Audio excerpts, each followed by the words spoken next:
Hello, Marshall family.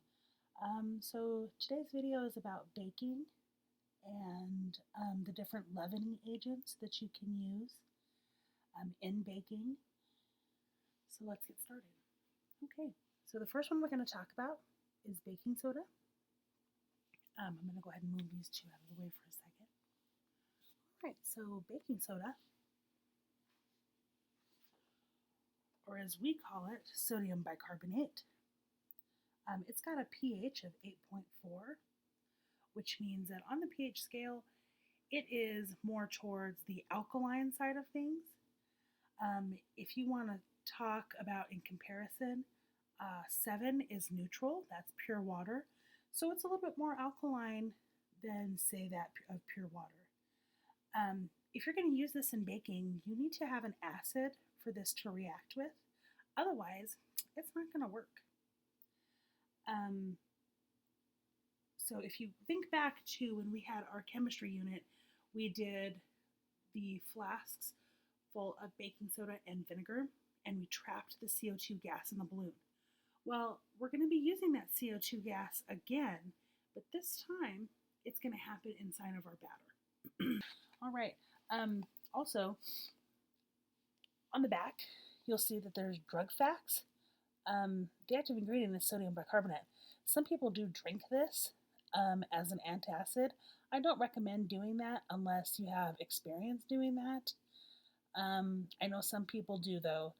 It tastes not so great. But, it is what it is. I know veterinary medicine uses it. Baking soda, man, it's some powerful, good stuff. So, yay, baking soda. All right, so let's move on. The next one we're going to talk about is good old baking powder. Now, baking powder is a little bit different. It's actually got, scoot you over there, buddy. It's got baking soda inside of it. Baking powder is sodium bicarbonate, which is this guy. So it is sodium bicarbonate already. Plus you've got a leavening acid of some type. Cream of tartar is one that people use. Sodium aluminum, sodium alum, sometimes it's called. Sodium aluminum sulfate. There's another one on the back of here. Let's look. I think it is, wrong way. I cannot read it. Monocalcium phosphate. Now, I did a little bit of research on this, and I know that it's safe for people, but it's also used in fertilizers because it has lots of phosphate in it. That's not something to be afraid of. Nitrogen and phosphate, and they're just used in nature, and they're quite limiting in nature. So when there's lots of nitrogen and phosphate around, things like to grow. Corn uses a lot of nitrogen out of the soil, so crop rotation is important. But phosphate's another one of those things that is kind of limiting in soil or in ecosystems. So you have to be kind of careful how much of that gets kind of put around. Your own body uses phosphates in your DNA, so don't be afraid of that. Oh my God, it's fertilizer. Okay, well, phosphate is used in fertilizer, but it's also used in your body, so that's fine. Just don't go crazy. I wouldn't go bathe in it or anything. That's kind of wild stuff. Just behave, use appropriately, that kind of stuff. And then cornstarch. Cornstarch just kind of makes it how do I say this? Flowy. See, it kind of flows really nicely. And then baking soda is kind of a little bit more chunky, and there's little rocks in it. You got to think sodium bicarbonate. Sodium itself on the periodic table is a metal, and then you're going to put 2 carbonate groups on it, and it's going to turn it into something quite useful. Kind of interesting stuff. Once again, we're using it to leaven baked goods, so make things kind of fluffy. Same type of reaction, though, really, with CO2 gas being released. When you mix, this baking powder, and you get it wet and you get it in the batter, it's going to do its leavening all by itself. And it's already got 2 leavening agents already in here, plus the acid, or excuse me, plus the alkaline sodium bicarbonate. So it's kind of got all of its stuff that it already needs. So that's kind of a blessing. So this is great to use. I use this in biscuits because then you don't need to really add anything else. Okay, so this next thing that we got to talk about is baking yeast. So this is the one that, I'm going to put this down for a second. This one is active dry yeast. And what this is it's shelf stable for 2 years. And it's 2 years ending on this best if used by date. So it says March of 2020. You notice I got these, like right as they're expiring. Yes, I know, they were 50 cents and they were cheap, so that's why I bought them. And I just like to bake, so whatever. This has a low moisture content inside this envelope, so these little single-celled organisms that kind of look like this, they're kind of like egg-shaped and kind of oblong. These little single-celled fungi will go into this kind of like semi-dormant state because of this low moisture content. There's lots of different brands too. I mean, Red Star, Fleischmann's, whatever. Just use whatever. They also have rapid rise versions. So, and I've used both. I prefer the regular old, just active dry yeast. It's not really that much different. But some people need rapid rise because they got to get things done. There's also very active yeast, which is like wet yeast. And that you have to use in 8 weeks. So you've got this as shelf stable for like 2 years. I could go buy some fresh one right now and 2 years later still use it and it'll be ready to rock. But that fresh yeast, because its moisture content is so high, you have to use it in 8 weeks and keep it refrigerated constantly, which is great if you're a baker and you're like constantly baking bread because that's like your job. But for most people that live just, like in a family, like by themselves or whatever, you're not going to keep wet yeast around really. I mean, this is really what you're going to see in most kitchens. Like I said, it's single-celled fungi. Its actual scientific name is Saccharomyces cerevisiae, which means, the saccharose means sugar, which is awesome. It's going to ferment carbohydrates, which is sugar, and it kind of says that in the name. What it does is it takes glucose and it's going to split it apart, and you're going to get 2 things out of that. You're going to get ethanol, which makes beer have alcohol or have wine have alcohol, that sort of thing. And then you're going to get CO2 gas, which makes bread rise and beer become carbonated or wine become carbonated. Now, different yeast strains are used for different things. You're not going to use a bread yeast to make like a strawberry wine or something. That's going to be kind of different strokes for different folks on that one. I've made beer and wine. It's pretty fun. I've also made lots of bread. That's extra fun because you get to eat it and it's all buttery and delicious when it comes out of the oven. But I hope you enjoyed my explanation of kitchen leavening agents and the science a little bit behind it. Just a big takeaway from this is all this stuff is really just chemical reactions.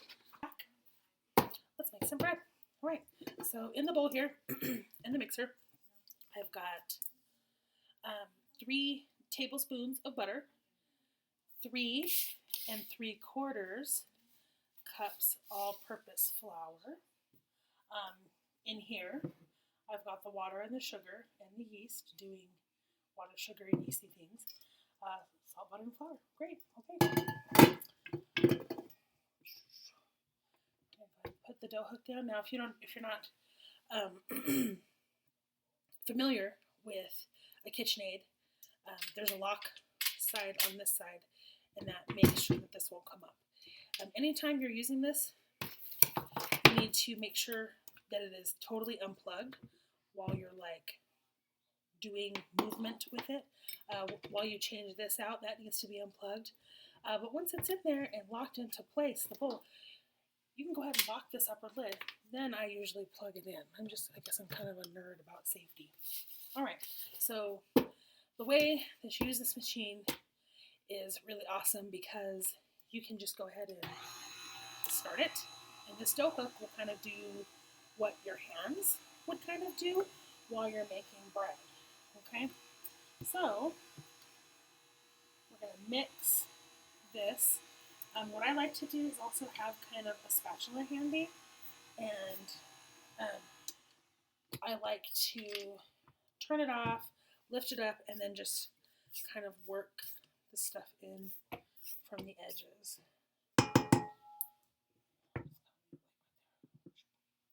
Lock it again and let it go. So you want that butter, that softened butter, to get all broken up in that flour. And so what I like to do is just kind of sit there and watch it a second,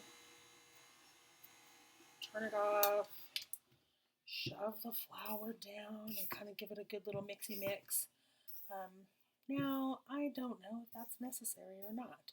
I bet it would come out just fine.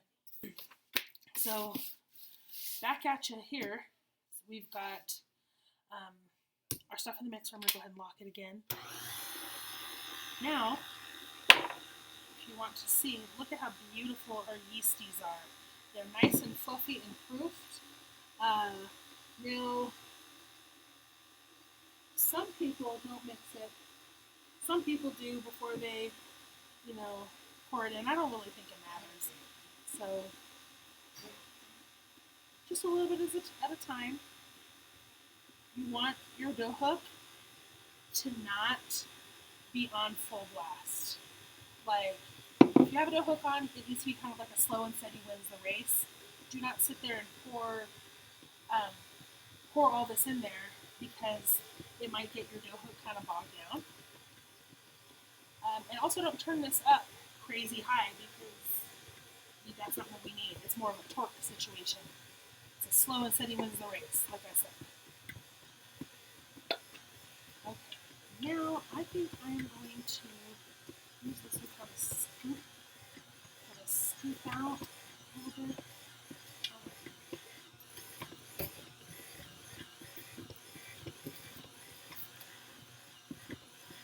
Okay, so that dough hook is just doing dough hook things. See, it's like kneading the crud out of it. Isn't that great?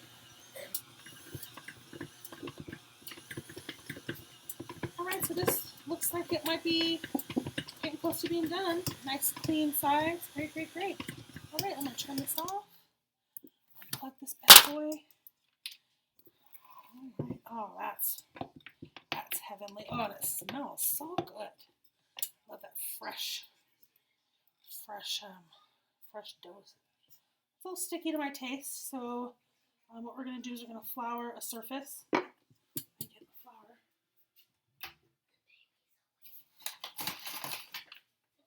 And